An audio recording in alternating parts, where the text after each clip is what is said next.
Hey YouTube, this is Larry coming with you from Advanced Loan Credit Services. I have a very exciting class today. We're going to be talking about the Cares Act and how it's important and the information you need to know before you go into forbearance. Intro, please.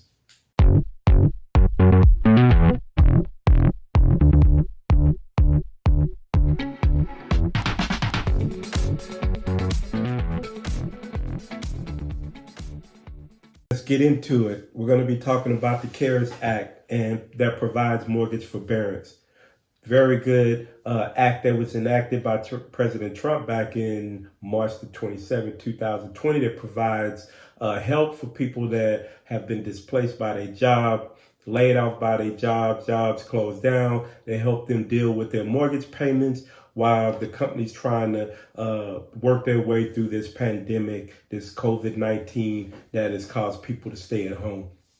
So let's get into it. What we want to talk about is the things you need to ask your mortgage loan lender before you go into forbearance. Important questions you need to ask because you don't want to put yourself in a financial situation by not asking those questions. You just call them and say, hey, I'm out of work. Can you put me on forbearance on my mortgage? They'll be like, yes. They may not even give you all the information that you need to know. Yes, we'll put you on forbearance for the next 6 months. That's it. Okay. Then you didn't answer none of the questions. And the next thing you know, bam, stuff happens to you that you did not see coming. And that's what we're going to talk about. So the first thing you need to know is that if you want to go into forbearance, your mortgage needs to be current before you go into forbearance. It needs to be current. If it is not current and you go into forbearance, they will report that mortgage late every single month you in forbearance. You do not want that. That would destroy your credit. Your payment history is 35% of your score. That would definitely drop your score in their recent late payments. So they're going to be most impactful on your credit report. So you definitely want to ask that question. You want to ask that question and you want to make sure that your mortgage is current before you go into. What's the next question you should ask? The next question you should ask is, how am I going to pay this back once I come out of forbearance? For a lot of people that don't understand, you pay your mortgage servicer your mortgage. Your mortgage servicer pays that. That's a government-backed loan. So no matter if you pay it or not, that loan continually gets paid. It continually gets paid. So when you stop payment for that 6 months, your mortgage payment actually do not stop. They continue to pay it. So you need to ask your mortgage, how am I going to repay this money back? How am I going to repay this money back when we come out of this forbearance and I'm back at work? Because if your mortgage payment is $3,000 and you've been in forbearance for 6 months, and then you get a letter saying that you owe us $18,000, and because you were struggling through this time, you didn't have $18,000, that's going to put you in a deep hole. And then top it off on this, then you are unable to refinance because you in forbearance.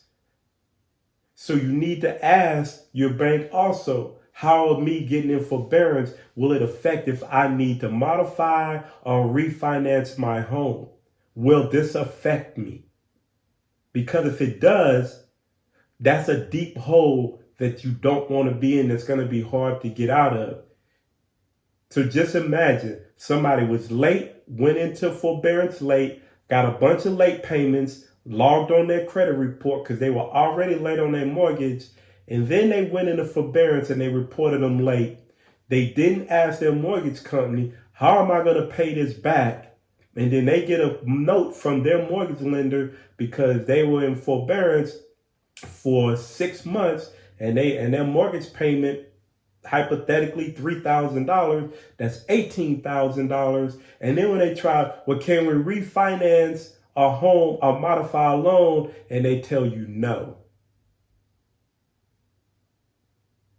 That's a worst case scenario. But I promise somebody didn't ask all the right questions. They will run in that scenario. So you definitely have to make sure you ask those questions. You ask those important questions. Make sure I'm current. Make sure you're current when you go into it. Ask them, how is this going to be repaid back? Are you going to just take little bitty payments extra on my monthly mortgage until I get caught up? And if I want to refinance or modify my loan, will I be able to because I was in forbearance?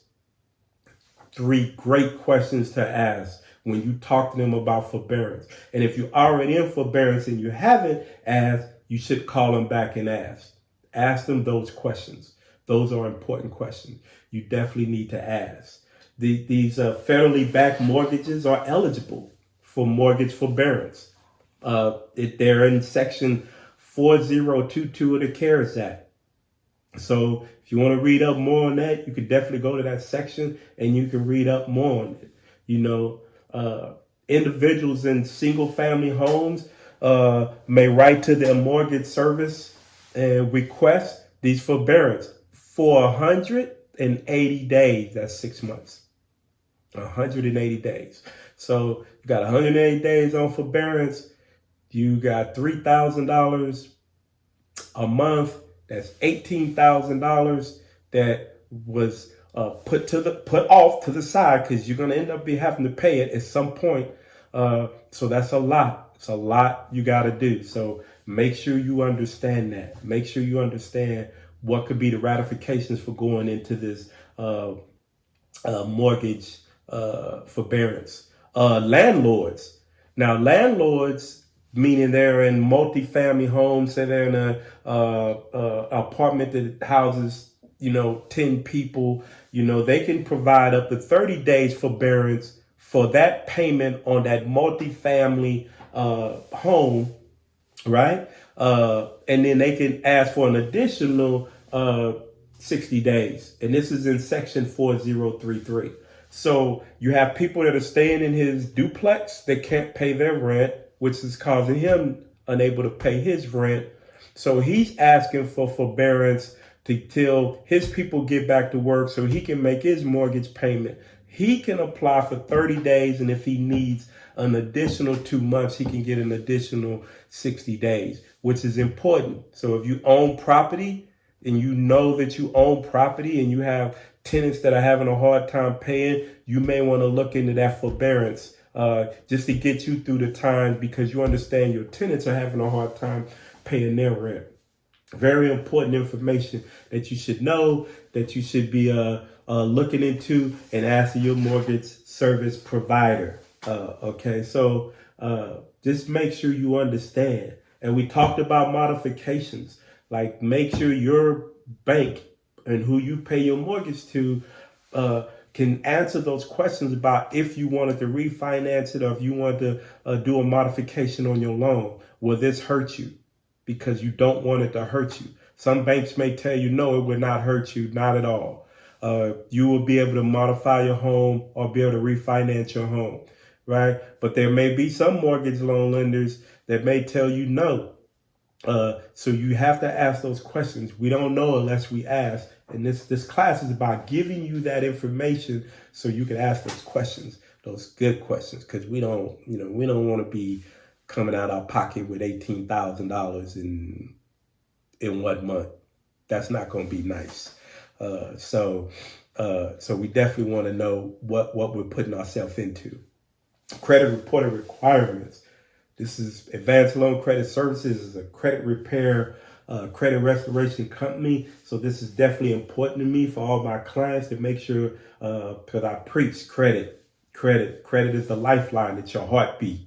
So just make sure I always on my clients about stay on it.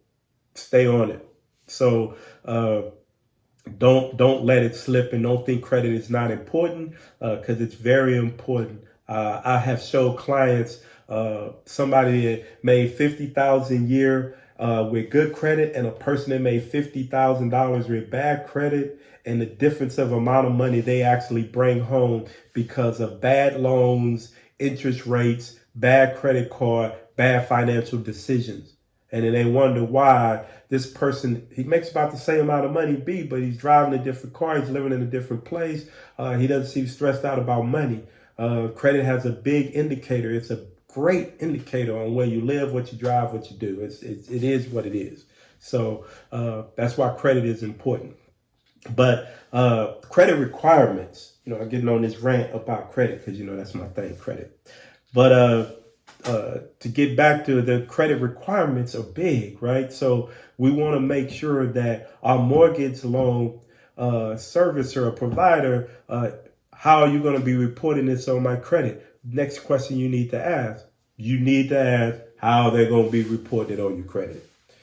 If they say no, there's not going to be any late fees, any interest applied. You're not going to get any negative indicators on your credit report, no late payments, no nothing. Okay, you asked the right questions. All those questions should be asked.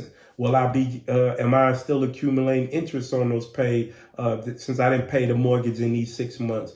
Are there any fees that I'm going to be assessed while I'm in forbearance? Okay, how are you going to be reporting this on my credit? Okay, next question. How will I be able to modify my loans? Will I be able to refinance my loans? How am I going to have to pay this back when I come out of forbearance? So all those questions need to be asked. Make sure you ask those questions. It's important. It's definitely important. We don't want anybody losing a home down the line because they didn't know all that. The banks didn't tell it. And then they're going to say, well, that's your fault. You should ask those questions, but you didn't. I don't know what to tell you. So just make sure you're on top of your game. Just make sure you're on top of your game when it comes to this forbearance.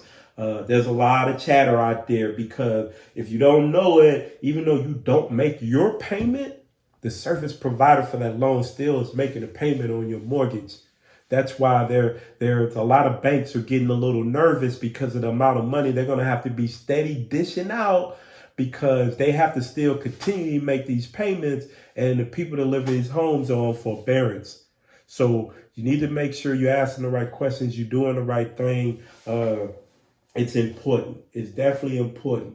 If you are in forbearance, make sure you're doing the right thing with your money. Make sure if you're strapped and you need to move money around, so you got in forbearance to do, take care of those bills, pay them off, get them down, so when you come out of forbearance, you do have extra money. So when they need this extra money, you can pay it back without a problem.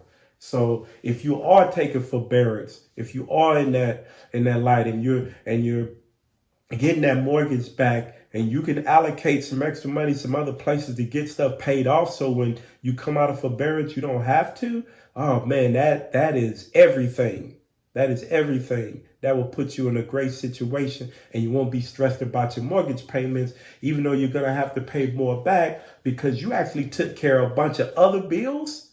Really budget your money while you was in this and paid off other things, freed up some other money that made it a little bit easier. But again, hey, I just wanted to bring you a little bit about this CARES Act, questions you need to ask your mortgage loan service provider. But please, if you like the video, please hit the bell for notifications. Ding, ding, ding. Hit the bell. And then, subscribe to the channel. I'm trying to bring a lot of good content out here, just keeping it real. Just keeping it real. It's about giving y'all real information that actually works. Not just information because I just want subscribers, but information that actually works. So that's my passion. So please subscribe to the channel. Hit the bell for notifications. Share this channel. Share it. If you know somebody's got credit issues, they got questions, share the channel. Information is knowledge. So if we don't want to go out and seek information, we're just saying we don't want to seek knowledge. So I'm just telling you, share the information. Get it out to the masses. Get it out to the masses, because if 10 people listen to it, maybe 2 of those people to help out. And that's the whole point of all of this, helping each other out, especially during this time, So keep it real. Hit the bell, subscribe to the channel, share this channel, and then we're going to call it quits. And we out.